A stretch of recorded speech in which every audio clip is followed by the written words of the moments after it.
You have to trust me. Or what?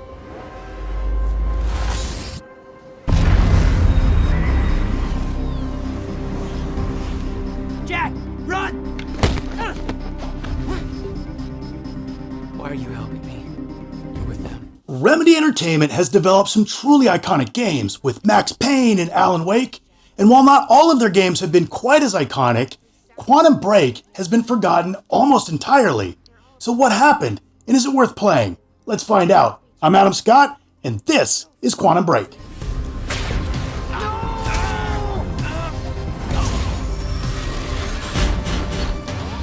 Quantum Break is an episodic third-person shooter, platformer, and FMV experience developed by Remedy Entertainment and published by Microsoft Studios for PC and Xbox One in 2016.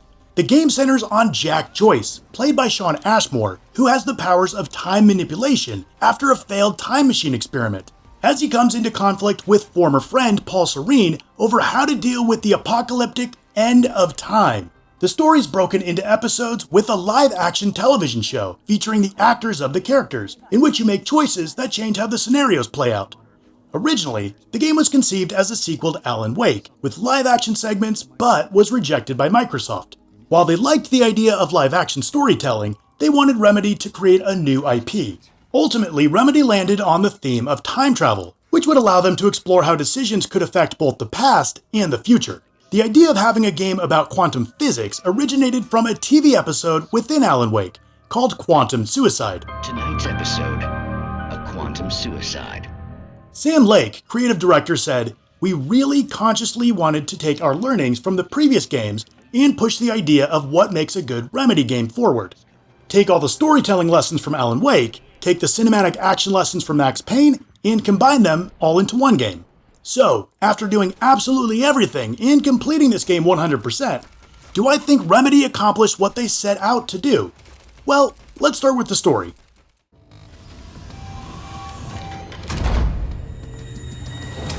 Quantum Break is set at and around Riverport, where, due to miscalculations, a time travel experiment goes wrong, like breaking the fabric of space and time wrong. Doused in chronon radiation, the material that makes time travel possible, Jack Joyce and Paul Serene are granted time-based abilities, of course. For example, both can freeze time and move super fast, whilst a higher dose of chronons means Serene can see into the future to decide which choices to make in the present. Additionally, the collapse of the machines damages the structure of time, causing a fracture that periodically freezes the passage of time for all without time travel abilities or the correct equipment. Monarch Solutions, a corporation founded by Serene, subsequently pursues Joyce and his ally, Beth Wilder.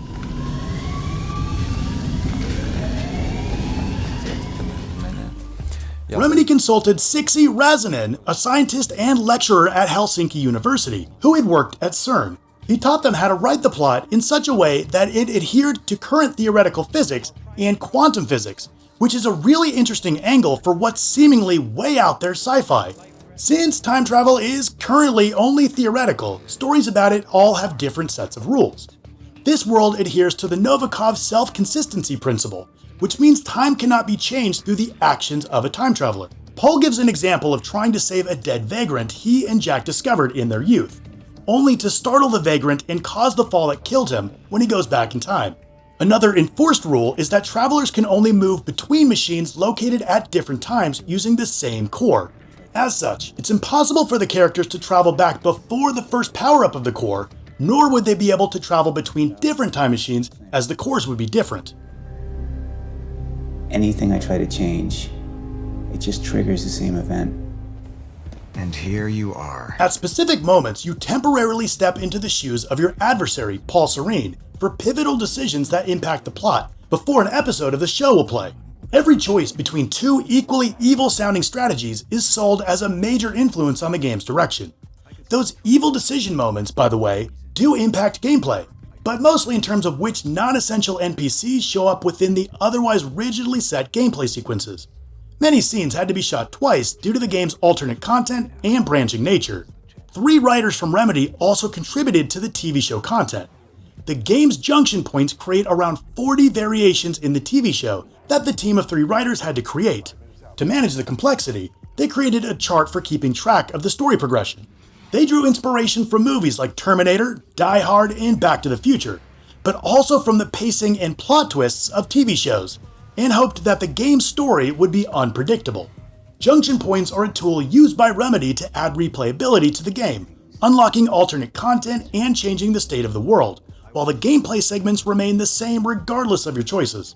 Quantum Break was described as a transmedia action shooter video game and television hybrid. At its core, it's an action-adventure game with a live-action TV show bundled with it. Both parts are meant to complement each other, and while you're able to skip the TV show completely, Remedy warns against it so you don't miss any crucial details contained only in the show. Throughout, you'll find collectibles that will trigger a butterfly effect with consequences revealed during the show, and some objects in the show which can be found in the core game. Through this approach, the team hoped they could offer an experience that is unique and personalized for all players, and increase the depth of the story. To keep both parts consistent, the team consulted a filmmaker who gave them advice regarding the game's camera styles and depth of field to allow smooth transitions between the two mediums.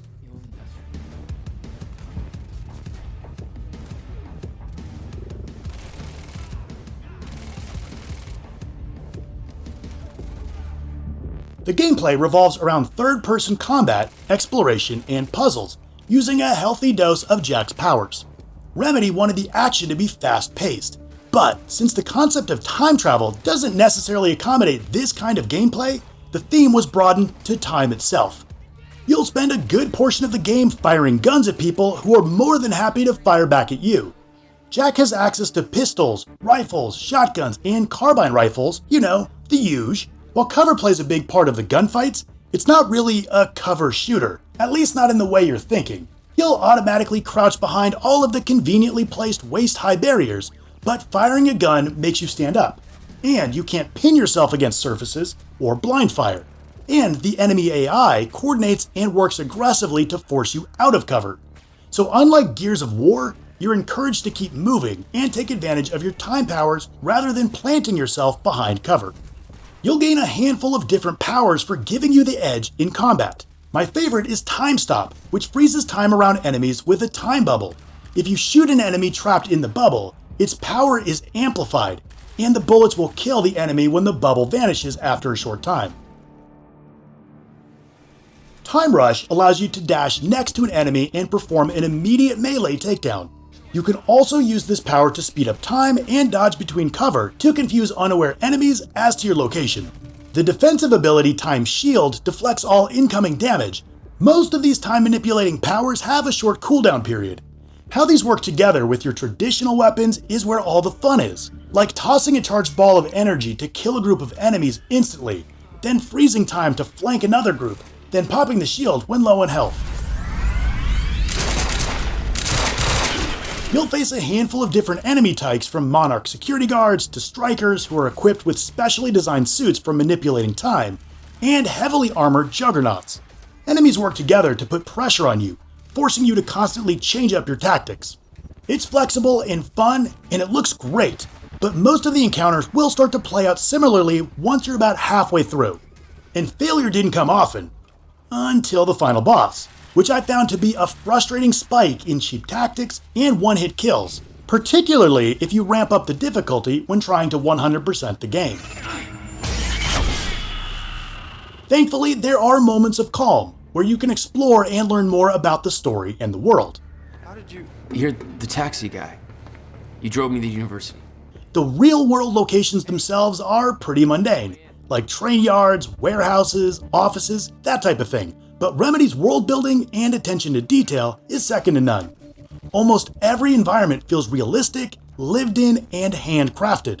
There are frequent interaction points that reveal an interesting backstory and sometimes affect the TV show. If, like me, you're the type of person who likes to poke around every nook and cranny before moving on, your curiosity will be rewarded.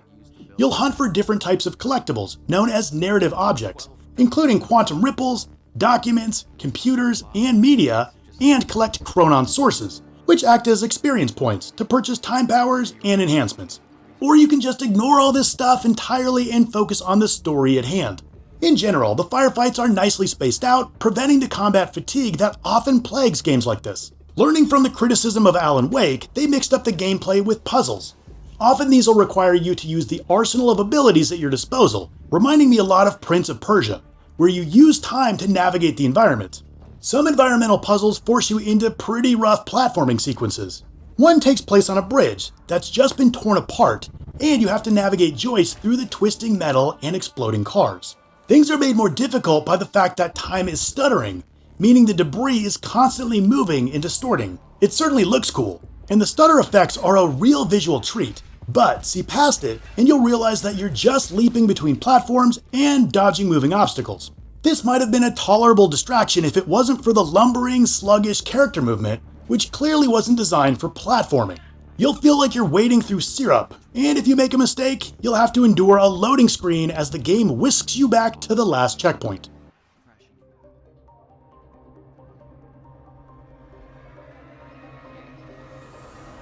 Jack has other time powers that are not used in combat. Time Vision reveals points of interest and highlights interactive objects and enemies. Time Echoes allow him to replay past events, providing additional information about the story. While the gameplay is competent, it's nothing to write home about, but it's a different story when it comes to the presentation. The game was built using Remedy's in-house Northlight engine, which created something damn special. Representing the breakdown of time isn't easy, but they did an amazing job of delivering top-notch spectacle. Enormous set pieces with incredible scale of action, all happening in real time during gameplay. There's this section where you're crossing a massive road bridge that's being ripped apart by a huge ship crashing into it. This moment is caught in a time stutter, juddering backward and forward. Giant metal towers are collapsing and restructuring. Cars are falling up and down, jittering between, while you attempt to run and jump through it all. It's epic. But it's not just these huge moments. The little details are just as impressive. Now, if you didn't know, time is made of triangles. And when time goes nuts, these triangles rip and tear, float and flitter with objects fracturing and reconstructing, people's faces breaking down into polygons, the world tearing itself apart and putting itself back together. It all looks just so incredible, so unceasingly complicated and gorgeous. Quantum Break represents a tipping point for faces in games.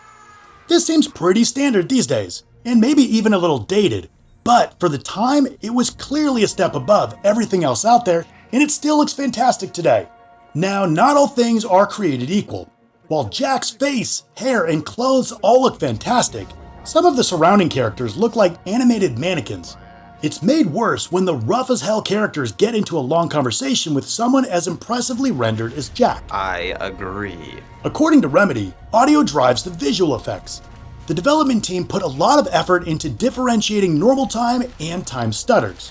When time enters a stutter, many audio effects change, with guns firing at a lower pitch, while dialogue and music begin stretching. The goal was for you to recognize the change of time state with your eyes shut.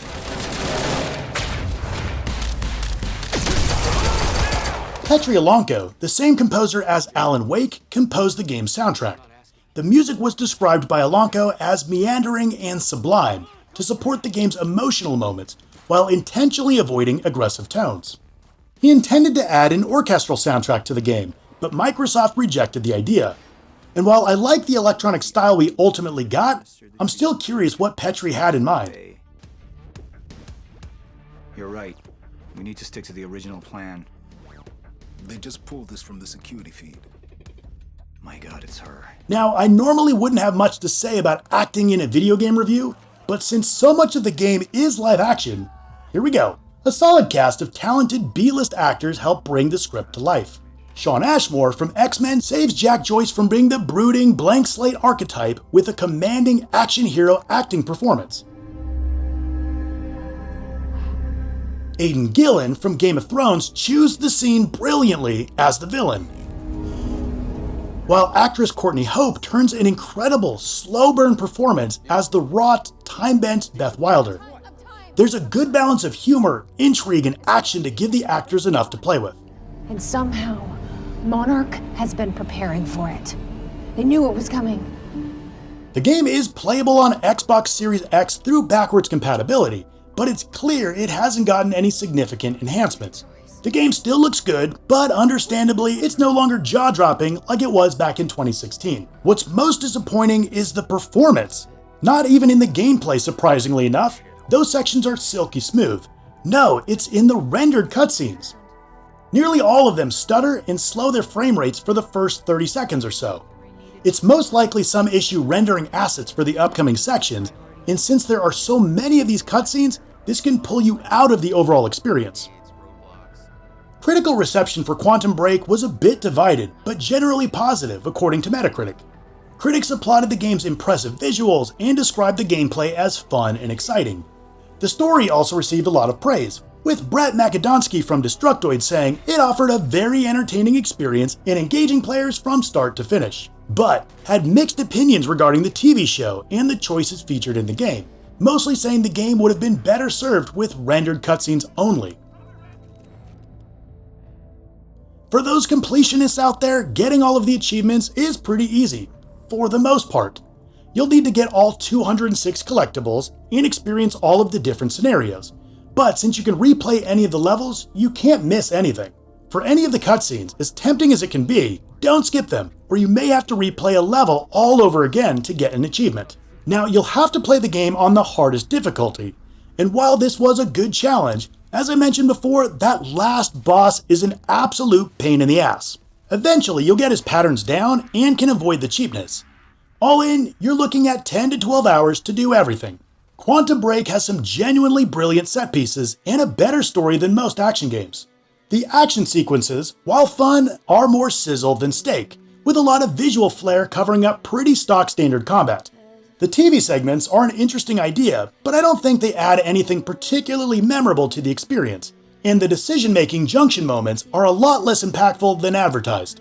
But overall, it's a fairly solid shooter with dazzling production values and polish, and who doesn't love time travel stories? Despite any shortcomings, Remedy fundamentally knows how to make an exciting action game, and Quantum Break definitely has its moments.